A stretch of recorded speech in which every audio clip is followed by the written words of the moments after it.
Bueno, el tema de infecciones del tracto urinario ha sido explicado de forma abarcativa, concreta, con las diferentes categorías. Vamos a entrar ahora a un tema que también plantea ciertos problemas en atención primaria, y es la litiasis renal y sus patrones de expresión clínica. Bueno, sí, la litiasis renal, justamente por una de las formas de expresión, que es la más común, genera situaciones al menos de urgencia, y zozobra en los profesionales que a veces no encuentran todos los medios para solucionarlo. La litiasis renal, como sabes, la expresión más frecuente o más conocida es el cólico renal.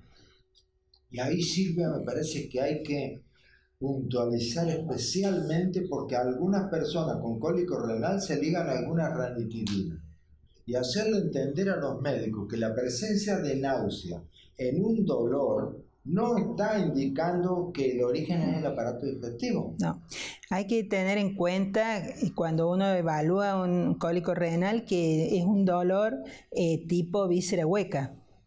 El dolor se genera por el movimiento de un cuerpo extraño, en este caso un cálculo, a través del árbol urológico, y que entonces genera lo que se llama dolor de víscera hueca, dolor visceral, y que se acompaña de todo tipo de manifestaciones, así como puede ser solamente un dolor, que es un dolor fuerte, intenso, de aparición brusca, que empieza en fosas lumbares y que puede irradiarse hacia adelante y hacia abajo, hacia los genitales. También puede acompañarse de todo tipo de manifestaciones extraurológicas, como sería náuseas, vómitos, incluso pérdida de conocimiento. O sea, hay muchas personas que en el momento de sentir el dolor se pierden el conocimiento, y está todo ligado a las manifestaciones de ese dolor visceral. Entonces, pero bueno, el que vomite o el que tenga náuseas no tiene que ver con algo digestivo, sino es una manifestación del dolor que el paciente puede semiografiarlo perfectamente, o sea, indica tanto el lugar de origen como la irradiación, que la irradiación en realidad no es tal, no es una irradiación, sino una evolución, porque va siguiendo el trayecto de ese cuerpo extraño hacia la eliminación. Entonces, lo que hay que hacer es a ese paciente hidratarlo. Eventualmente se puede, si tiene muchos vómitos y muchas náuseas, se puede utilizar un antiemético como tratamiento sintomático, sabiendo que que va a mejorar cuando desaparezca el dolor, que también puede desaparecer momentáneamente de forma brusca. Rara vez el dolor del cólico es un dolor continuo. En general tiene apariciones súbitas y desapariciones igual, y lo que necesitamos es, por un lado, hidratarlo bastante para ver si el tamaño del cálculo lo permite y puede evolucionar a lo largo del árbol urológico solo, y si no, utilizar lo que se usa cuando duele una víscera hueca, es decir, un antiespasmódico. El analgésico no mejora el dolor o mejora muy poco, porque no actúa sobre el tejido, sobre el músculo liso del árbol urológico. ¿Siempre se necesita una imagen? Porque pensando en eso, uno va a decidir si es de manejo de atención primaria o no, porque no necesariamente la atención primaria tiene acceso a las imágenes. En el momento del dolor no es necesario. En el momento del dolor lo único necesario es calmar el dolor, y luego que mejore, sí, efectivamente se puede derivar a un centro de referencia para para ver una imagen, para hacer un urocultivo por las dudas que en algunos casos haya una infección concomitante, que es una complicación de la litiasis.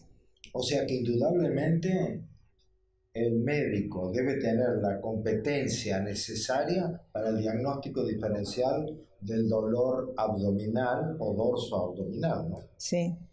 Sí, de todos modos, en la mayoría de los casos no se presenta dificultad para el diagnóstico porque es un dolor muy intenso, con una irradiación típica y el paciente se presenta con un nerviosismo importante, con imposibilidad de quedarse quieto, que no encuentra posición, necesita movilizarse permanentemente, mucha inquietud, mucho nerviosismo, o sea que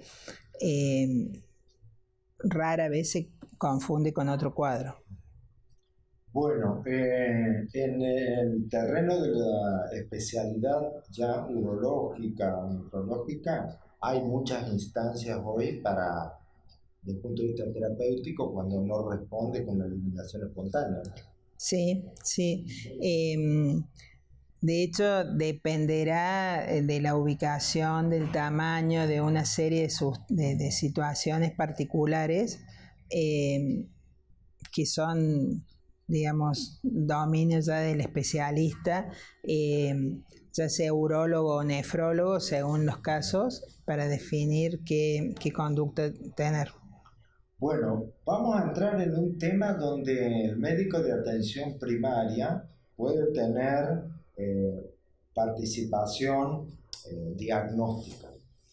¿Cuáles serían la información que debe tener para prevenir en forma de prevención primaria o diagnóstico temprano de las nefropatías por medio de contraste?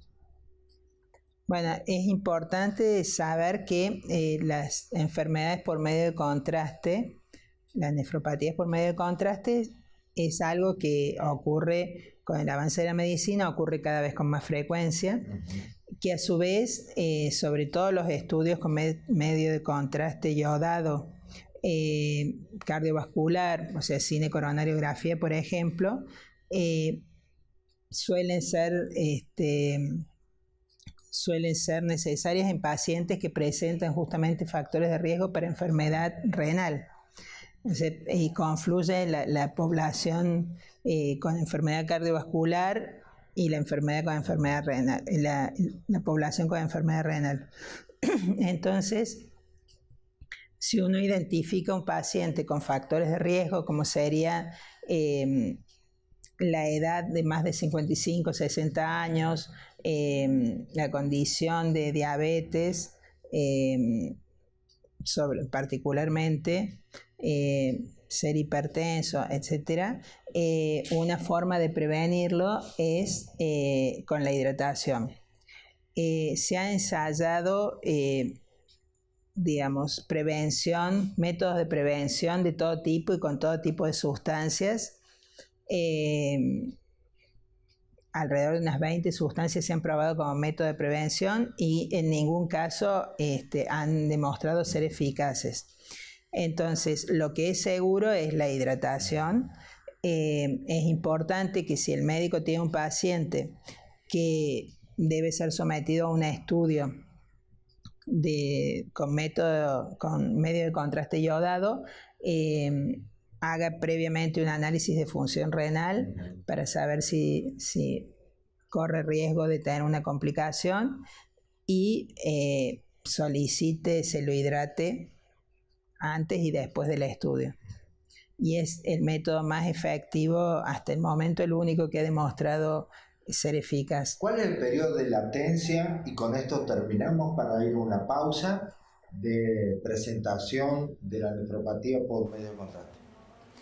Y en general en las 24 o 48 horas siguientes. Un paciente con ese estudio en las siguientes horas nota un aumento de la creatinina de alrededor de un 0,5%, o sea, no hace falta que sea muy espectacular, o un 25%, y ya hay que sospechar una nefropatía por medio de contraste. Vamos a una pausa y volvemos.